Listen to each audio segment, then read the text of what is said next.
Wise men said about Prophet Muhammad. बुद्धिमान लोग इशदूत मोहम्मद के बारे में क्या कहते हैं? यूरी अवनेरी, इजरायली लेखक, केनेसेट के सदस्य और कुछ शलोम शांति आंदोलन के संस्थापक, अल्पसंख्यकों को सुरक्षा और स्वतंत्रता देने वाले, लिखते हैं, मुस्लिम स्पेन यहूदियों के लिए एक स्वर्ग था और मुस्लिम दुनिया में कभी भी यहूदी हॉलोकॉस्ट नहीं रहा है। यहाँ तक कि नरसंहार भी बेहद दुर्लभ है। मोहम्मद ने आदेश दिया कि किताब वालों से सहनशीलता पूर्वक व्यवहार किया जाना चाहिए। उन स्थितियों की हालत में जो समकालीन यूरोप की तुलना में बेमिसाल रूप से अधिक दानशील थे। मुसलमानों ने अपने धर्म को यहूदियों और ईसाइयों पर कभी लागू नहीं किया, जैसा कि सही तथ्य से पता चलता है कि लगभग सभी यहूदी कैथोलिक स्पेन से निकाले गए और मुस्लिम देशों में बसाए गए और उन्नति की। मुस्लिम शासन के सदियों बाद भी यूनानी और सर्ब पूरी तरह से ईसाई ही रहे। अल्फ्रेड मार्टिन, अमेरिकी दार्शनिक और इतिहासकार, इतिहास का सबसे महान सुधारक में लिखते हैं, सफल इशदूत धर्म के इतिहास में इससे बढ़कर कुछ भी नहीं है जिस तरह से मोहम्मद ने अरब की वर्तमान सामाजिक व्यवस्था के लिए अपने संशोधित विचारों को जोड़ दिया था। उनकी इस टिकाऊ मेहनत के ऋण के लिए ये कहा जाना चाहिए कि उन्होंने उस समय और स्थान के अपने समुदाय का स्तर बढ़ाने के लिए वो हासिल किया जो ना तो यहूदी धर्म और न ही मध्ययुगीन अरब का ईसाई धर्म पूरा कर सका था। नहीं, और अधिक सुनिए, उस सभ्यता के काम की पूर्ति में मोहम्मद ने न केवल अरब के लिए बल्कि पूरे विश्व के लिए अमूल्य सेवा प्रदान की। वॉशिंगटन आयरविंग, एक अमेरिकी लेखक, जीवनी लेखक और इतिहासकार, विनम्र निरपेक्ष शक्ति के साथ में लिखते हैं, अपने निजी व्यवहारों में वो निष्पक्ष था। उसने दोस्तों और अजनबियों, अमीर और गरीब, शक्तिशाली और कमज़ोर, सबके साथ निष्पक्षता का व्यवहार किया और आम लोगों में बहुत ही लोकप्रिय थे कि वो सब लोगों का सुशीलता से स्वागत करते थे और उनकी शिकायतें सुनते थे। उनकी सैन्य विजय ने ना तो कभी घमंड किया और ना ही अहंकार। अपनी सबसे बड़ी शक्ति के समय में भी उनकी आदत और उनके रूप में वही सादगी रही जो मुसीबत के दिनों में थी। एक भव्य राज जिससे लोग प्रभावित होते हैं, उन्हें ये बिल्कुल पसंद न था कि अगर वो एक कमरे में प्रवेश करें तो उनका राजा जैसा सम्मान और प्रशंसा की जाए। यदि उन्होंने एक लौकिक राज्य का लक्ष्य रखा तो ये विश्वास का लक्ष्य था। अस्थायी शासन के रूप में जो उनके हाथों में फला फूला, उन्होंने बिना शेखी के इसका इस्तेमाल किया।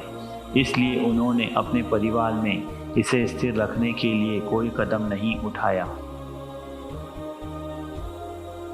माइकल वोल्फे, अमेरिकी कवि, लेखक और फिल्म निर्माता, विनम्र यहाँ तक कि सफलता के शिखर पर में लिखते हैं, वो उन्हें एक दूसरे के साथ अच्छा रहने और एक दूसरे के अधिकारों का उल्लंघन नहीं करने के लिए कहता है। पुरुषों और महिलाओं के लिए एक दूसरे के साथ मानवीय व्यवहार करना, भाइयों और बहनों के लिए एक दूसरे के साथ अच्छा व्यवहार करना और मुसलमानों के लिए एक दूसरे को भाइयों और बहनों के रूप में व्यवहार करना। और शायद सबसे महत्वपूर्ण रूप से उन्होंने बदला लेने पर रोक लगाई जो हत्या करने पर लोग लेते थे। इस संस्कृति ने बहुत खून बहाया था जिसे उन्होंने बचपन से देखा था। मोहम्मद ने अपने अंतिम उपदेश में अपनी उपलब्धियों को नहीं गिनाया। इस व्यक्ति ने लोगों को एकजुट किया। उन्होंने उन्हें एक ईश्वरवाद सिखाया, उन्हें शांति की ओर लाया और फिर भी वो उन्हें अपनी उपलब्धियों के रूप में चिन्हित नहीं करता है। इसके विपरीत वो अपने समुदाय से पूछता है, क्या मैंने अपना कार्य ईश्वर तक और तुम तक पहुंचा दिया? क्या आप उनके शब्दों में एक पूर्ण मिशन की इच्छा को सुन सकते हैं? ये एक श्रद्धा वाला इंसान है जो अपने प्रभाव के बारे में अनिश्चित है। ये एक बहुत ही मानवीय क्षण है जिसमें उन्हें जानने की ज़रूरत है। और वो पूछते हैं और लोग इस बात की पुष्टि करते हैं कि हाँ, 3 बार वे कहते हैं हाँ, आपने अपना मिशन पूरा कर लिया है।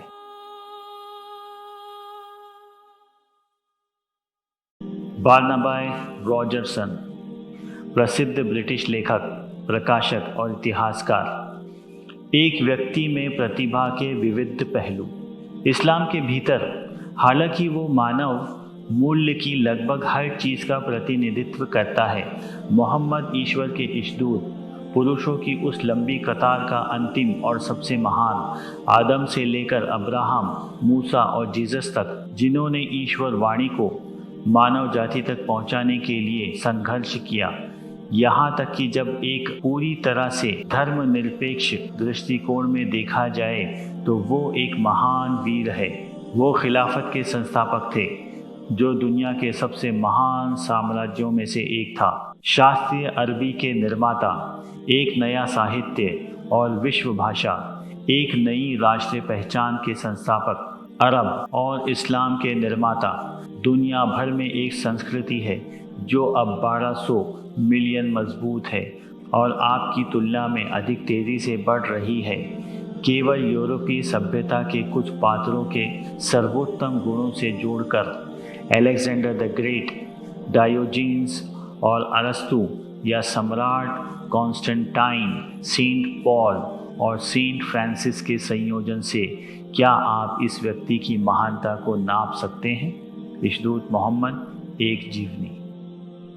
जोहान वोल्फगैंग वॉन गोइटी, जर्मन लेखक, चित्रकार, जीव विज्ञानी, पॉलीमैथ, सैद्धांतिक भौतिक विज्ञानी, आधुनिक जर्मन साहित्य की प्रतिभा के रूप में माने जाते हैं। सर्वश्रेष्ठ प्रेरणा स्रोत। यूएस, यूरोप हमारी सभी अवधारणाओं के साथ वहां तक नहीं पहुंचे जहां मोहम्मद पहुंच गए हैं, और कोई भी उनके आगे नहीं आ पाया।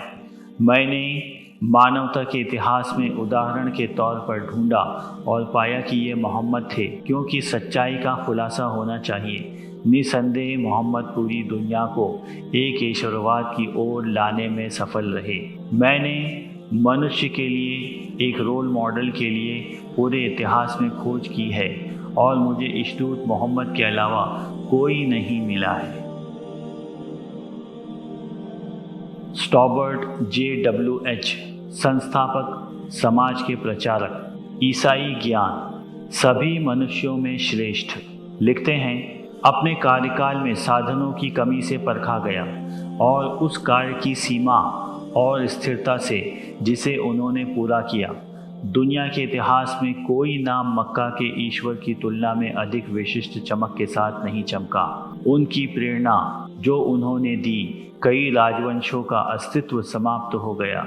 निष्पक्ष शहरों और आलीशान महलों और मंदिरों का उदय हुआ और व्यापक प्रांत आस्था के आज्ञाकारी बन गए। और इन सब से परे उनके शब्दों ने पीढ़ियों की श्रद्धा को नियंत्रित किया। उनका जीवन नियम के रूप में स्वीकार किया गया और आने वाली दुनिया के लिए उनका निश्चित मार्गदर्शक। हजारों धार्मिक स्थलों में ईमान वाली आवाज़ों ने उन पर आशीर्वाद और शांति की आवाज़ें बुलंद की, जो उन्हें परमेश्वर का आदरणीय इष्टदूतों की मोहर, मानव अधिकारों की कसौटी के आधार पर सम्मानित करते हैं। क्या कोई नाशवान उनके प्राप्त की तुलना कर सकता है?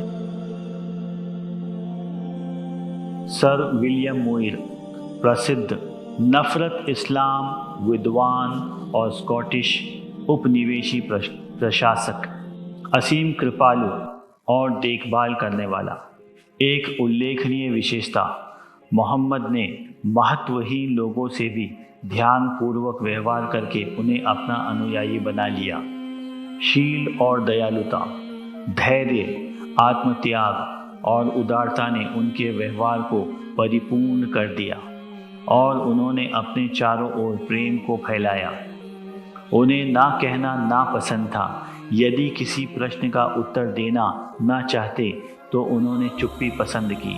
वो ना ही किसी निमंत्रण को अस्वीकार करते थे, चाहे किसी दरिद्र ने दिया हो, और न ही कोई छोटी सी भेंट को।